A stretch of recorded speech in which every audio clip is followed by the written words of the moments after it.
Bismillahirrahmanirrahim. Assalamualaikum warahmatullahi wabarakatuh. Alhamdulillah. Alhamdulillahilladzi nahmaduhu wa nasta'inuhu wa nastaghfiruh. Wa na'udzu billahi min syururi anfusina wa min sayyiati a'malina. May yahdihillahu fala mudilla lahu wa may yudlilhu fala hadiya lahu.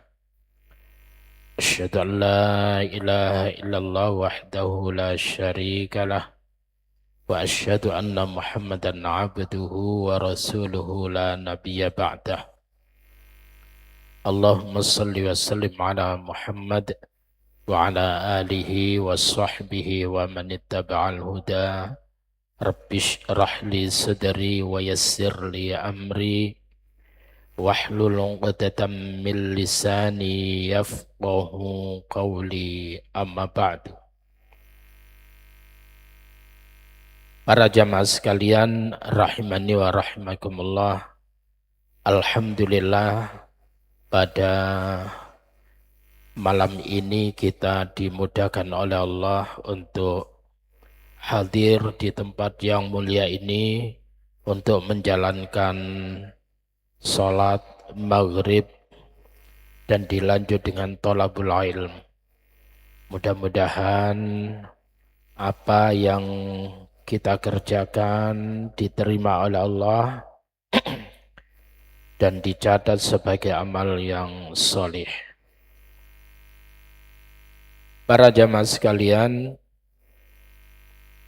mari kita awali kajian pada malam hari ini dengan bacaan basmalah.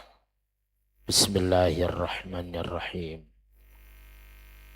Kita telah sampai pada ayat yang ke-174 dari surah Al-Baqarah.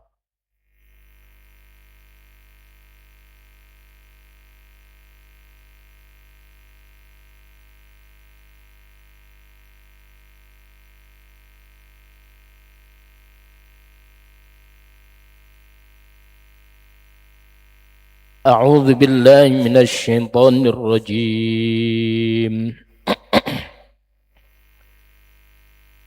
Bismillahirrahmanirrahim.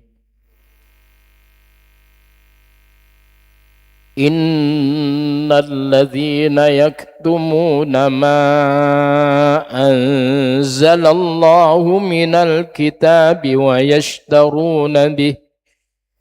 yashtaruna bihi thamanan qalila ulaika ma ya'kuluna fi butunihim illa an-nar wa la yukallimuhumullahu yawmal qiyamati wa la yuzakkihim walahum azabun alim.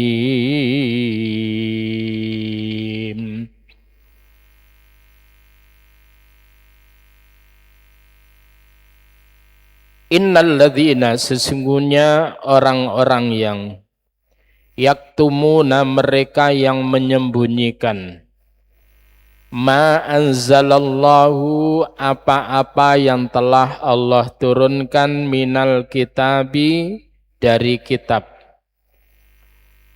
wa yashtaruna, dan mereka menjual, bihi, dengannya, wa yashtaruna, dan mereka menjual, bihi, dengan apa yang mereka sembunyikan itu, thamanan qalila, dengan harga yang sedikit, dengan harga yang murah.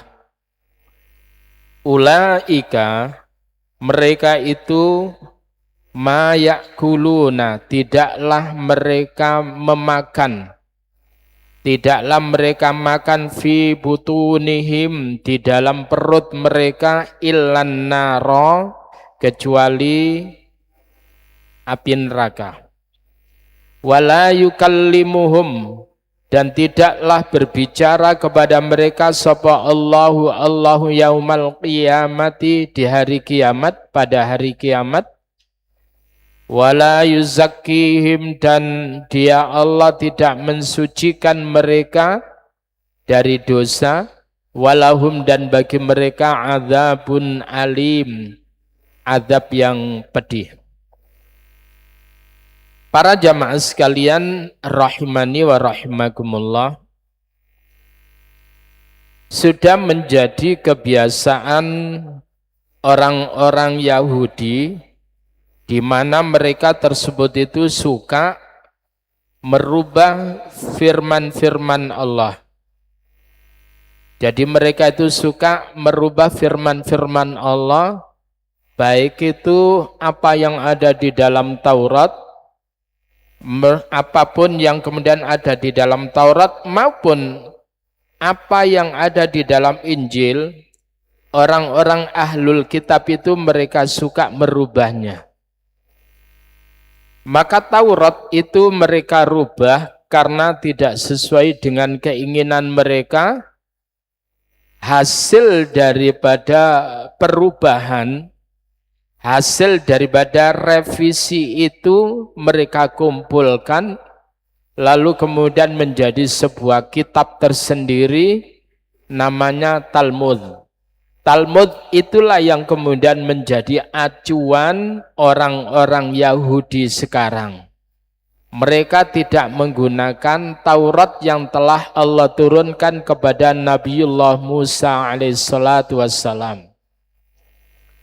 Begitu juga orang-orang Nasrani, para penginjil mereka, ada hari-hari dalam berapa tahun itu di mana mereka menamakan hari-hari itu sebagai sinode. Sinode itu adalah hari-hari mereka berupaya untuk merubah Injil, Alkitab yang ada di tangan mereka itu dirubah untuk disesuaikan dengan kekinian. Kira-kira sing gak cocok ambek kekinian itu dirubah. Mereka mengadakan perubahan itu di mana hari-hari itu disebut sinode.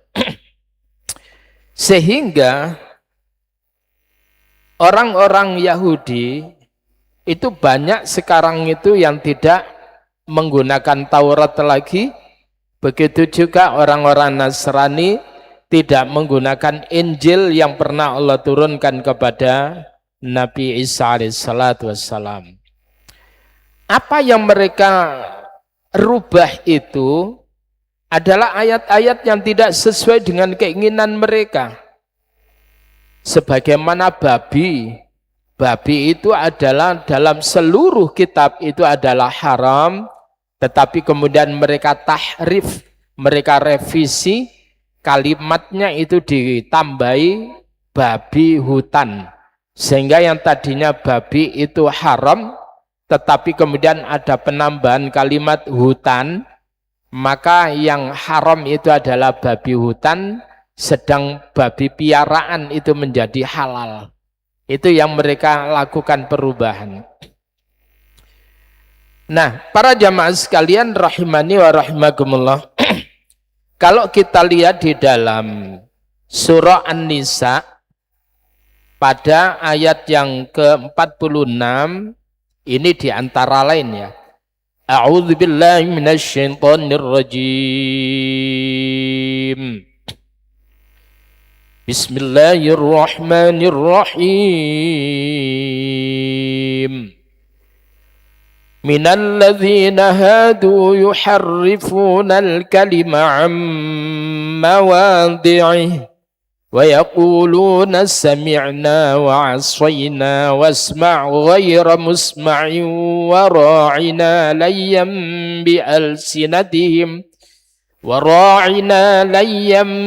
بألسنتهم وطعنا في الدين ولو أنهم قالوا سمعنا وأطعنا واسمع وانظرنا لكان خيرا لهم وأقوم ولكن لعنهم الله بكفرهم فلا يؤمنون إلا قليلا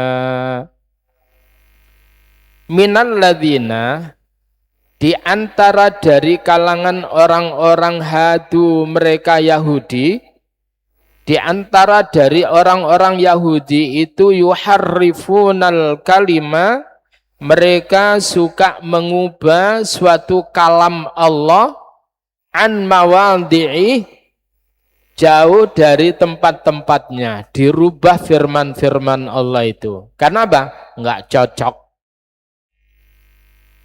Para jamaah sekalian, kemudian wayaquluna, dan mereka berkata, sami'na, kami siap mendengar, tapi wa'aswayna, kami tidak mau menurutinya. Itu orang-orang Yahudi. Wasma' ghaira musma', dan kemudian mereka katakan pula, dengarkan,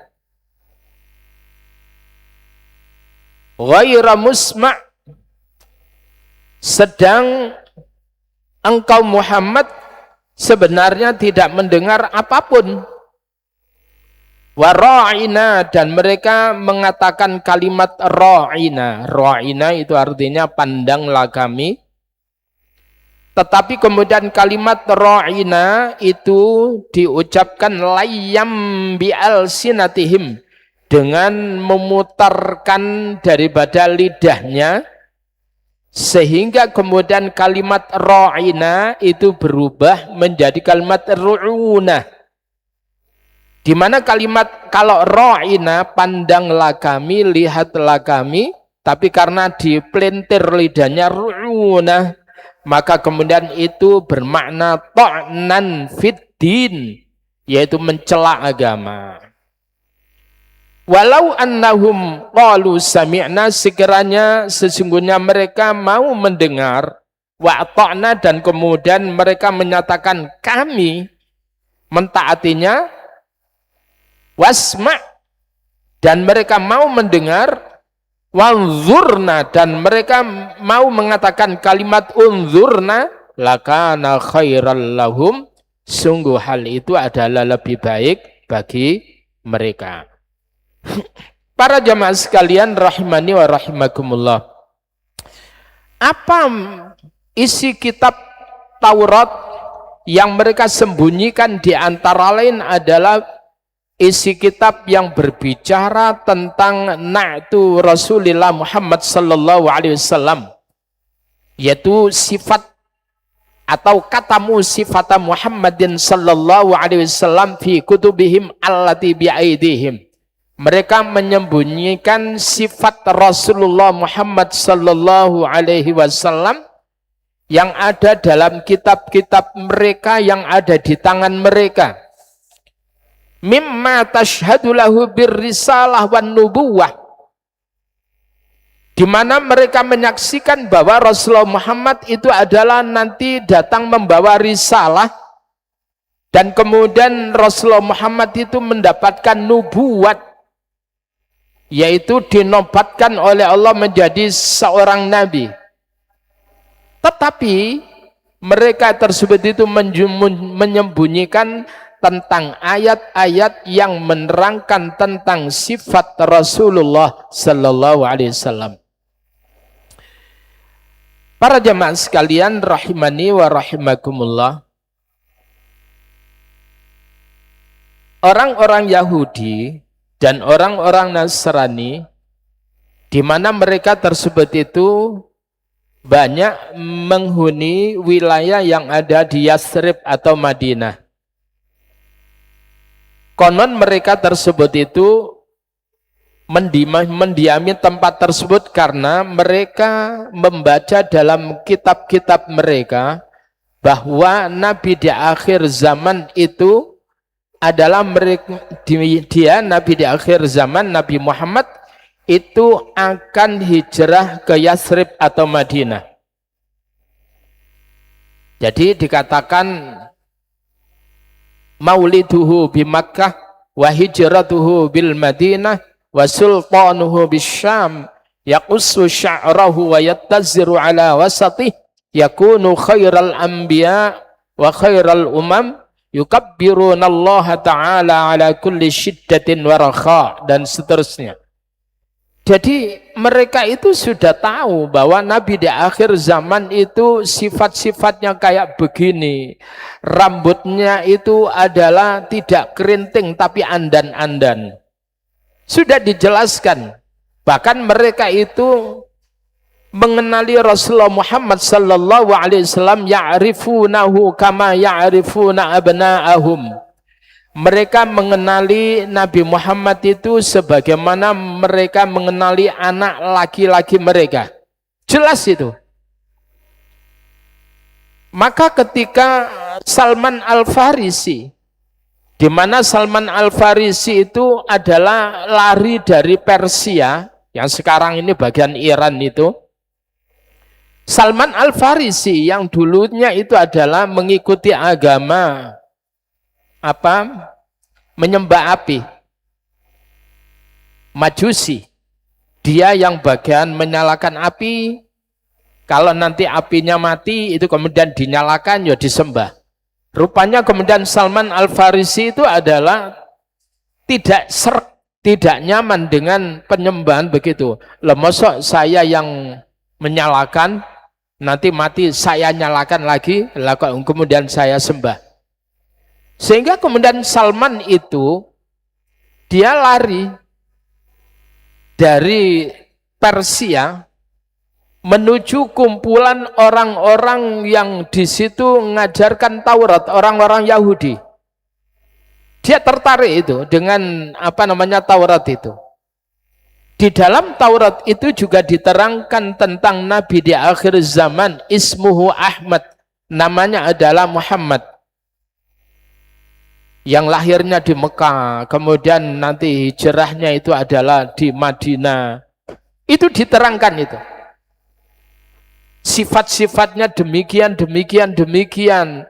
Lalu kemudian ada tanda, yaitu di tulang belikatnya Rasulullah Muhammad itu kayak semacam, kalau jenengan tahu modelnya kayak apel itu, tapi bukan apel kecakot apple itu ya. Itu kemudian dibaca, diketahui oleh Salman Al-Farisi. Ya. Maka kemudian apa?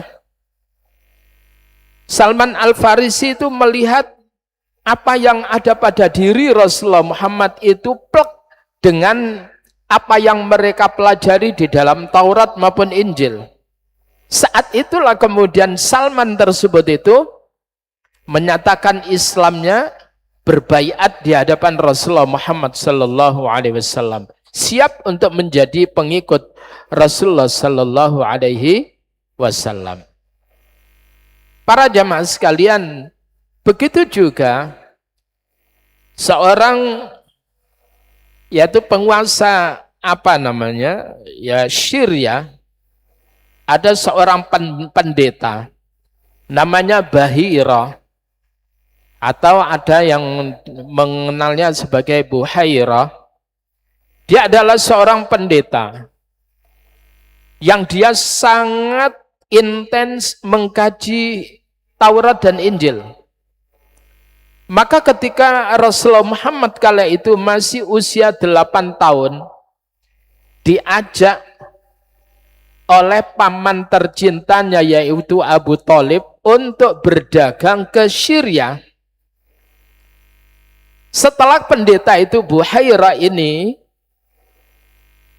itu mendengar bahwa ada rombongan dari Makkah di mana mereka mau melakukan perdagangan, si Buhairah itu atau namanya itu Jirsis sebetulnya. Ada mengatakan Jurjis, ada mengatakan Jirsis. Kemudian Buhairah ini itu kemudian dari kejauhan itu melihat rombongan itu datang. Setelah itu kemudian rombongan itu dijamu oleh Buhairah. Padahal pendeta ini Buhairah itu jarang keluar ruangan. Begitu mendengar ada rombongan dari Makkah yang mau menuju ke tempatnya, maka beliau mempersiapkan pasugatan, wis prasmanan geden-gedenan, Mbak. Maka kemudian mereka disambut untuk menikmati masakannya. Lalu kemudian si Buhairah itu menyaksikan ada seorang anak kecil. Anak kecil itu berada di sebuah pohon, di mana kemudian anak kecil ini itu kemudian berteduh di bawah pohon, dilihat oleh Buhairah. Lalu kemudian Buhairah itu bertanya kepada rombongan dari Makkah itu, siapa di antara kalian yang merupakan ketua kafilah ini? Maka Abu Thalib mengangkat tangannya, saya. Lalu kemudian ditanya, apakah semuanya sudah memasuki ruangan ini untuk masak?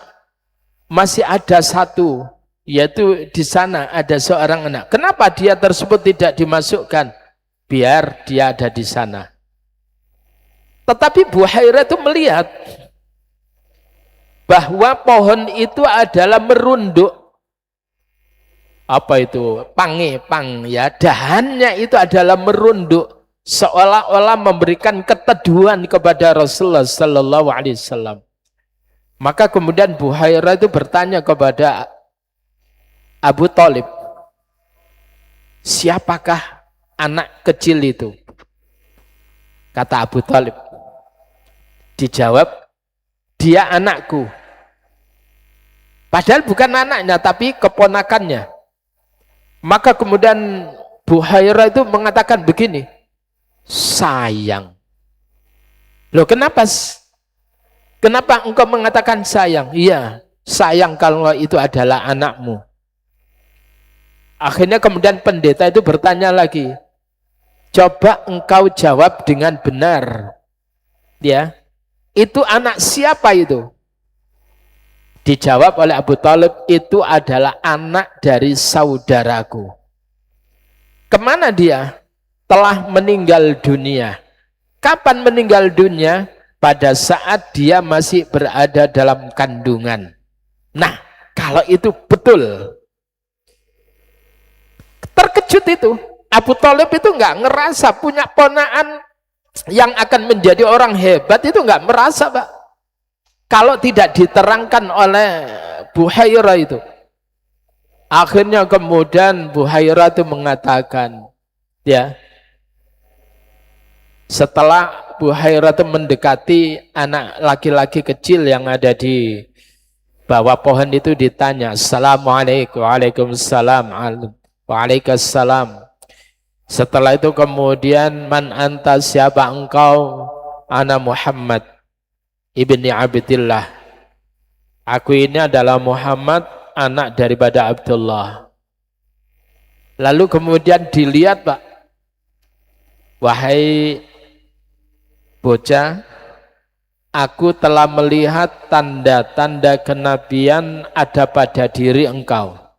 Tetapi satu yang belum aku lihat. Perkenankan engkau melepas baju bagian atasmu, agar supaya aku dapat melihat tanda itu. Begitu kemudian disingkapkan oleh Nabi baju bagian pundaknya itu, sehingga kelihatan tulang belikatnya. Kita ngomong ya entong-entong itu, Pak, ya.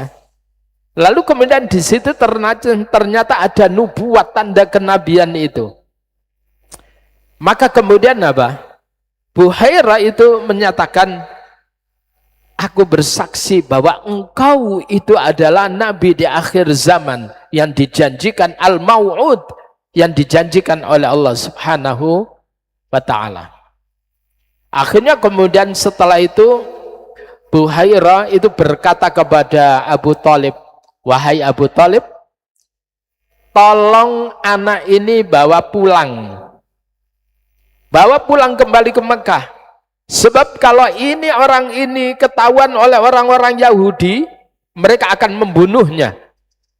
Bingung, mosok rek kait teko, lalu kemudian belum berdagang kongon mule. Akhirnya kemudian Abu Thalib menyuruh para pemuda untuk kemudian mengawal Muhammad kecil ini untuk dibawa pulang ke Mekah. Para jamaah sekalian rahimani wa rahimakumullah.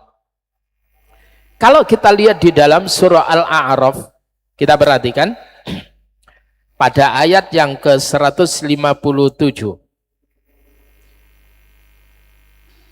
Akan ada nanti di mana orang-orang Yahudi, mereka tersebut itu, atau orang ahlul kitab, mereka tersebut itu setelah mereka menelusuri tentang agama dengan benar, maka kemudian mereka rela untuk memasuki Islam. Dan kemudian apa? Mereka itu menjalani apa yang ditetapkan dalam Islam itu. Siapa itu?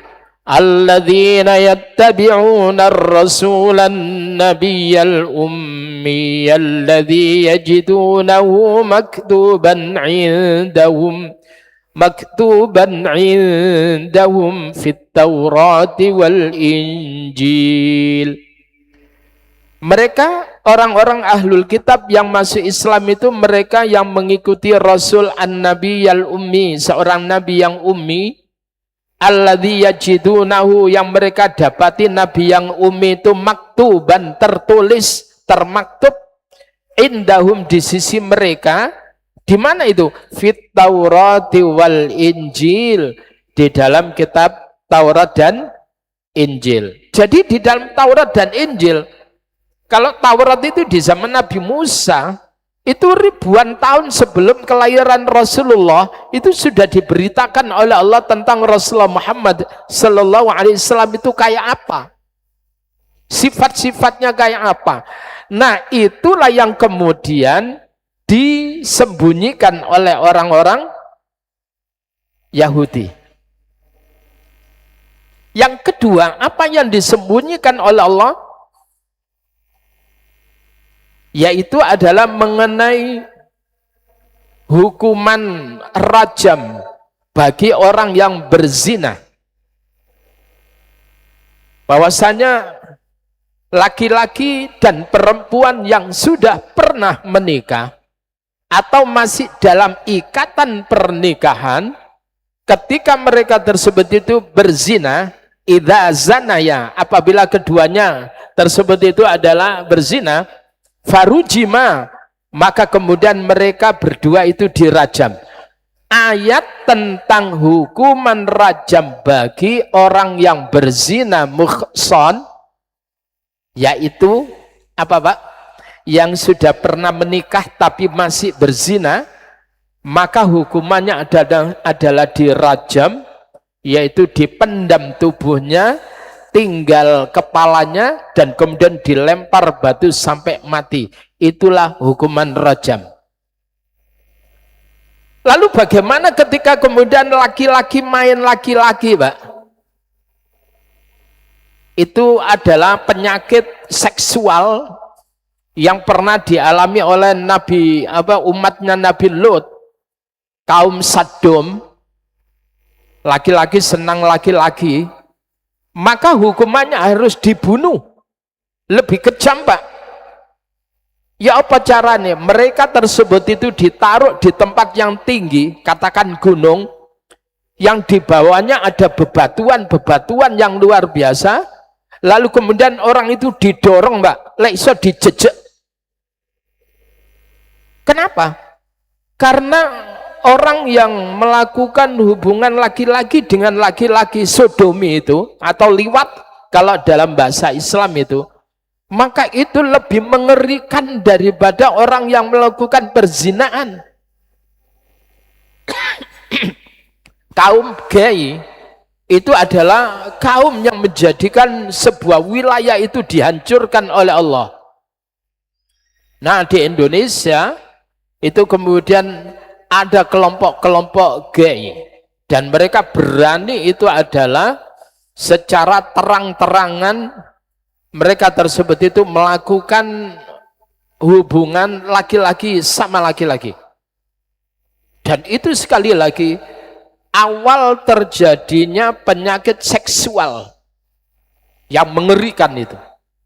Lebih daripada HIV, Pak. Lebih daripada itu.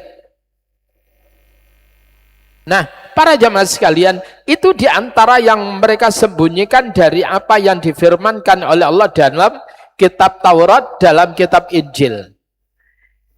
Nah, para jamaah sekalian rahimani wa rahimakumullah, fakatamu dzalika ibqa'an ala ma yahsulu lahum min dzalik wa huwa nazrun yasirun faba'u anfusahum bidzalik wa'tadu 'anil huda wattiba'il haqqi wa tasdiqir rasul wal imani bima ja'a 'anillahi bidzalika an-nazril yasir fakhabu wa khasiru fid dunya wal akhirah.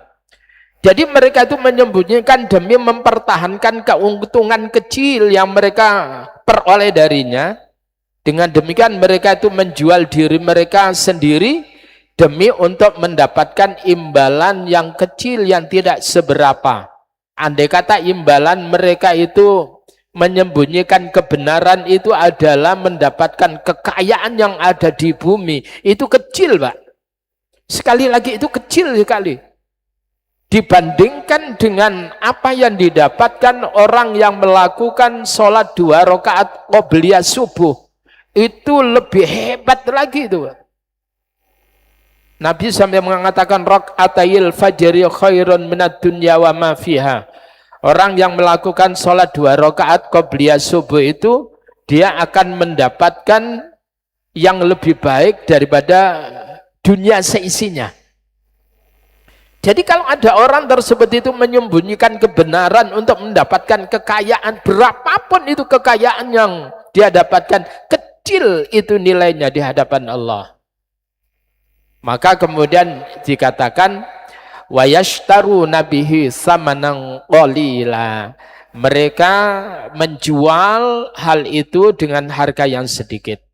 Bahkan di antara orang-orang ulama-ulama Yahudi yang mereka itu merubah kitab Taurat, menyembunyikan ayat-ayat yang menerangkan tentang Rasulullah Muhammad, ayat-ayat yang menerangkan tentang hukuman rajam. Mereka kemudian merubah itu semuanya, diganti kitab Taurat itu menjadi Talmud. Mereka kemudian mendapatkan kemewahan, mereka mendapatkan penghormatan, mereka mendapatkan kedudukan. Itu semuanya adalah kecil di hadapan Allah. Maka itu dikatakan wa yashtaruna bihi samanan qalila.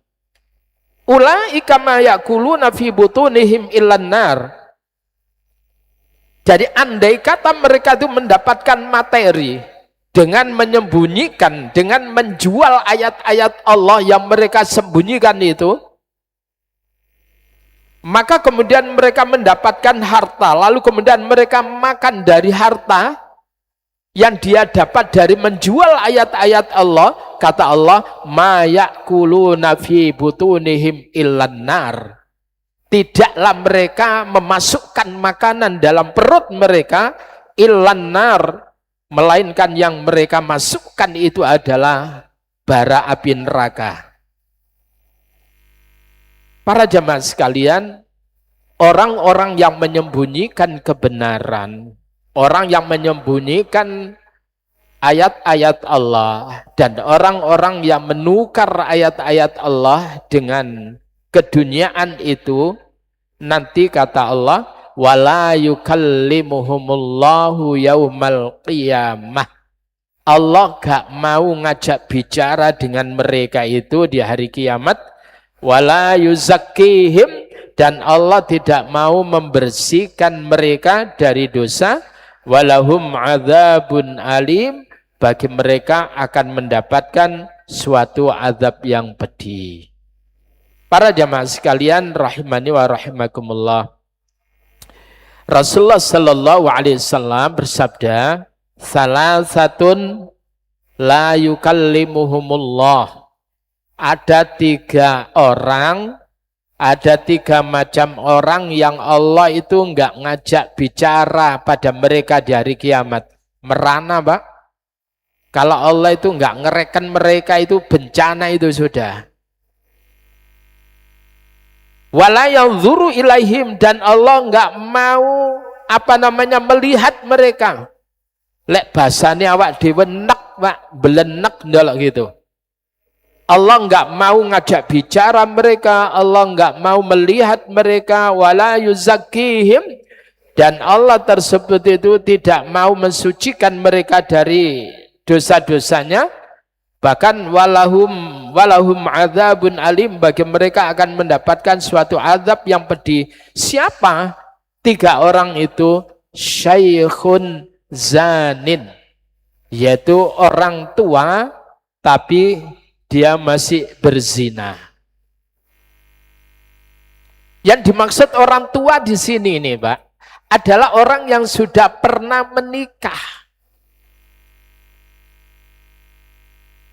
Dia sudah menikah atau kemudian sudah pernah menikah, masih berzina, zinanya muhson, maka itu adalah Allah gak mau ngajak bicara mereka. Allah gak mau melihat mereka. Allah gak mau membersihkan dosa mereka. Syaikhun zanin. Sekarang ini Masya Allah, astagfirullahaladzim. Begitu dahsyatnya pengaruh sosial media, pengaruh YouTube, pengaruh TikTok, sehingga kemudian banyak orang-orang yang mestinya mereka itu menjadi teladan bagi umatnya, justru kemudian mereka menzinai anak-anak yang dalam pengasuhannya. Dan ini mengerikan ini. Sudah beristri. Lah orang-orang yang sudah beristri tapi kemudian berzina, Allah la yukallimuhumullahu wa la yanzuru ilaihim wa la yuzakkihim wa lahum adzabun alim. Allah enggak mau ngajak bicara mereka. Allah enggak mau memandang mereka. Allah enggak mau membersihkan diri mereka dari dosa. Yang kedua, siapa lagi, Pak? Wa malikun kadzdzab, yaitu penguasa pendusta, Pak. Hati-hati penguasa pendusta. Janji-janjinya ketika kampanye, kami akan memberikan suatu kemakmuran kepada rakyat kami. Kami tidak akan pernah mengekspor, tapi kami akan memaksimalkan hasil pertanian hutan laut yang ada di wilayah tanah air. Tetapi kemudian mereka tersebut itu dusta. Dan apalagi kemudian kasus MBG kayak begitu. Sehingga kemudian ada yang melesetkan MBG itu maling berkedok gizi. Para jamaah sekalian rahimani wa rahimakumullah. Jadi penguasa yang dusta itu dampaknya besar. Akan kemudian merubah kebijakan-kebijakan negara. Dan kemudian pengaruhnya itu akan kemudian terjadi kerusakan-kerusakan yang masif, yang massal di tengah masyarakat. Kalau pemimpinnya atau penguasanya itu adalah kadzab, pendusta. Ijazahnya palsu. Piye, Pak? Janjinya palsu. Biasanya orang-orang begini ini kalau ngangkat menteri, itu ya wong palsu kabeh, Pak. Orang sing gak tenanan, orang yang suka dusta itu yang diangkat. Karena apa? Ikan itu busuknya dari kepala. Jenengan lihat iwak, iku busuk, iku teko ndase. Lek ndase wis rusak busuk, maka semuanya badannya sampai ekornya itu rusak, Pak. Artinya adalah rusaknya pemerintahan ini adalah dari pimpinan negaranya, kepala negaranya. Lalu rusak, Pak, rusak sampai nanggene kelurahan. Duduk kelurahan sampai RT, Pak, itu nantinya rusak semuanya. Nah, jadi penguasa yang pendusta hati-hati, Pak. Silakan aja sekarang mereka kaya. Ya Allah. Yang mengerikan itu mendatangkan apa? Sepeda motor listrik. Masya Allah, ribuan didatangkan. Pabrik itu durung ngono, durung bangun pabrik. Iku wis tuku inden, Mbak. Dibayar 2 kali lipat. Coba bayangkan. Kenapa ini? Karena yang ngangkat itu asal, Pak. Rusak. Yang berikutnya, wa'ailun mustakbirun. Dan yang kemudian, yang tidak diajak bicara lagi itu adalah wa'ailun mustakbirun. Orang miskin yang sombong. Coba, Pak. Jadi kalau ada orang miskin sombong, lek wong soge sombong, Allah tuh nggak suka. Tapi ono sing disombong nih, apa nih? Kekayaannya, soge sombong. Itu aja Allah itu murka kepadanya. Lah iki melarat sombong. Coba bayangkan. Ini jenenge melarat mekiti itu. Ya. Kayak orang yang berilmu sombong. Iku ono sing dibanggakan, Pak. Loh ngono itu Allah itu enggak suka itu. Allah sangat mencela itu. Innallaha la yuhibbul mustakbirin. Allah itu enggak suka pada orang yang sombong. Tapi kalau ada orang bodoh, sombong, iku menepol, Pak, murkanya Allah itu. Ya Allah. Para jamaah sekalian, rahimani wa rahimakumullah. Yang berikutnya adalah ada sabda Rasulullah sallallahu alaihi wasallam terkait dengan Allah tidak mau bicara pada mereka, Allah enggak mau memandang mereka, Allah enggak mau membersihkan atau mensucikan mereka. Itu adalah Rasulullah setelah membaca ayat tadi itu 174 itu, maka kemudian Rasul mengatakan khabu wa khasiru, sungguh rugi. Manhum ya Rasulullah, siapa orang yang rugi itu ya Rasul? Al-musbilu, yaitu orang yang ngelengserehne pakaiane, Mbak, sarungan ngelembreh, celana ngelembreh. Tapi itu adalah yang apa namanya? Ketika mereka tersebut itu adalah sombong. Kalau enggak sombong itu makruh. Itu, Pak, ya. Walane lek sarungan ojo klengsre. Iku biasanya metel wong iku. Ya.